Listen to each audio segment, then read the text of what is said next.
ప్రభునందు అత్యంత ప్రియమైనటువంటి వారులారా, మన ప్రభువును రక్షకునైనటువంటి యేసుక్రీస్తు వారి యొక్క శుభనామంలో మీ అందరికీ నా హృదయపూర్వకమైన శుభములు వందనములు తెలియజేస్తున్నాను. ఉదయకాల సమయంలో దేవుని వాక్యాన్ని ధ్యానం చేసుకుందాము. ఈరోజు వాక్య ధ్యానము కొరకు మనం తీసుకున్నటువంటి లేఖన భాగం యోబు గ్రంథము 5వ అధ్యాయము 11వ వచనం. వాక్యం చదువుకుందాం. ఆయన దీనులను ఉన్నత స్థలములలో నుంచును, దుఃఖపడు వారిని క్షేమమునకు లేవనెత్తును. శ్రేష్టమైనటువంటి వాక్యం ఉదయకాల సమయంలో ప్రభు మనకు అనుగ్రహించాడు. దేవుడు దీనులను ఉన్నత స్థలముల్లో నుంచే దేవుడు, దుఃఖపడు వారిని క్షేమమునకు లేవనెత్తే దేవుడు. అవును, మన ప్రభు ఆయన కృంగిన వారిని లేవనెత్తే దేవుడు, గుండె చెదరిన వారిని బాగు చేసే దేవుడు.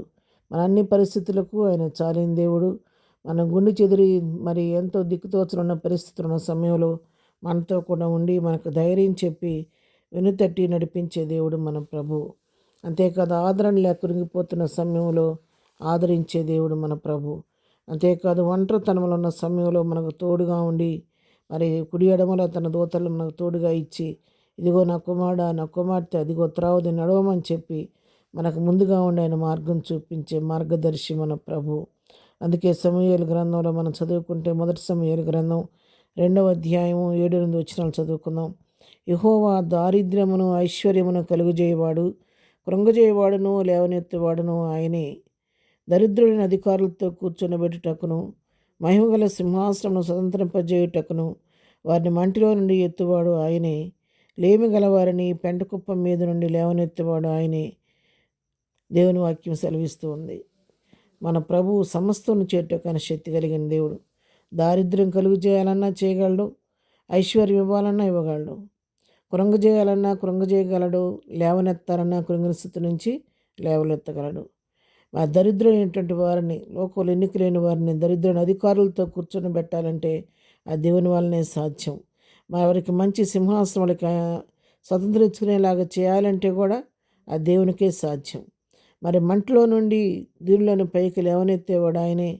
లేమి గల వారిని, దీనులను, దరిద్రులను పెంటకుప్ప మీద నుండి పైకి లేవనెత్తేవాడు ఆయనే. ఆయన సమస్తమును చేయుటకు శక్తిమంతుడు కాబట్టి ఆయన లేవనెత్తగలడు, లేమిలోనూ ఉంచగలడు. కాబట్టి ఆయన బహు జాగ్రత్త కలిగి ఆయన సహాయం తీసుకుంటూ ఆయన్ని బట్టి మనం ముందుకు సాగిపోవలసిన వారుగా ఉన్నాం. ఆయన దుఃఖపడి వారిని మరి ధైర్యపరిచే దేవుడు, వారిని ఆదరణ కలిగి చేసే దేవుడు. కాబట్టి దుఃఖితులను ఓదార్చే దేవుడు మన ప్రభు. కాబట్టి ఈ వాక్యం వింటున్న ఉదయకాల సమయంలో వాక్యం మనతో మాట్లాడుతూ ఉంది.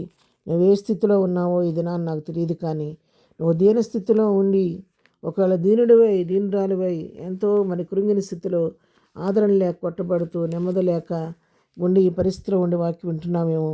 ఉదయకాలం ప్రభువు నీకు ఇస్తున్నటువంటి అభయం ఏంటంటే, నేను దీనులను పైకి లేవనెత్తేవాడను, ఉన్నత స్థానంలో నేను ఎక్కించేవాడను. నేను ప్రస్తుతం నీ పరిస్థితి మరి కొద్దిగా ఉన్నప్పటికీ, నువ్వు లేమిలో ఉన్నప్పటికీ నేను ఉన్నత స్థలంలో ఎక్కించడానికి నేను శక్తిమంతుడు, నా కుమారుడా, నా కుమార్తె ప్రభు ఈరోజు నీతో మాట్లాడుతున్నాడు.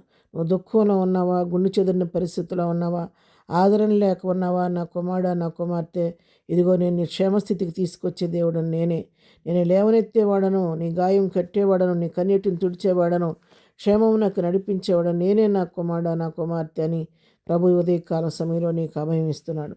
కీర్తన గ్రంథం 113వ కీర్తనలో కూడా 8వ వచనం చదువుకుంటే, ఆయన నేల నుండి దరిద్రుని లేవనెత్తువాడు, పెంట కుప్పం మీద నుండి బేదలను పైకెత్తువాడు.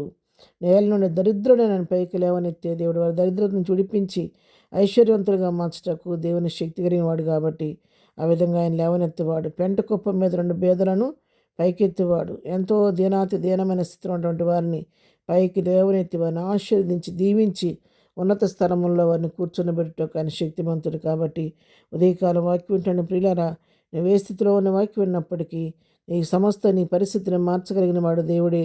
ఈ ఉదయకాల సమయంలో నోరు తెరిచి ప్రభువుని అడుగు. ప్రభు తప్పకుండా నీ స్థితిని మార్చి ఉన్నతమైన స్థితికి నడిపిస్తాడు. అటు కృప ప్రభు మనకందరికీ దయచేయను గాక. ఆమేన్. ప్రార్థన చేసుకుందాం. ప్రేమగల తండ్రి, పరిశుద్ధుడైన మా ప్రియ ప్రభువా, ఉదయకాల వాక్యం వింటున్న పిల్లలందరిని బట్టి నీ కొందనాలు. వారు ఏ స్థితిలో ఉండి వాక్యం వింటున్నారో నాకు తెలియదు కానీ నీకు తెలుసు కాబట్టి వారి హృదయ వేదనలు తీర్చండి. దీనిలోని పైకి లేవనెత్తండి. దుఃఖంలో ఉన్న వారిని ఓదార్చండి. వారి పరిస్థితులను మార్చండి ప్రభా. నోటిన నవ్వు కలుగు చేయండి. వారు వెళుతున్న మార్గాల్లో నీ కాపుదల దయచేయండి. వారు చేస్తున్న పనులన్నింటిలోని మీ ఆశీర్వాదం దీవెన దయచేయమని, బలహీనమైన వారిని స్వస్థపరచమని, గుండె చెదరిన వారిని బాగు చేయమని, మన ప్రతి వారి పట్టను కృప విస్తరింపచేయమని యేసునామములో ప్రార్థించి అడిగి పొందుకొని ఉన్నాము తండ్రి. ఆమెన్. ప్రభు కృప సదాకాలము మనందరికీ తోడయుండి నడిపించును గాక. ఆమెన్.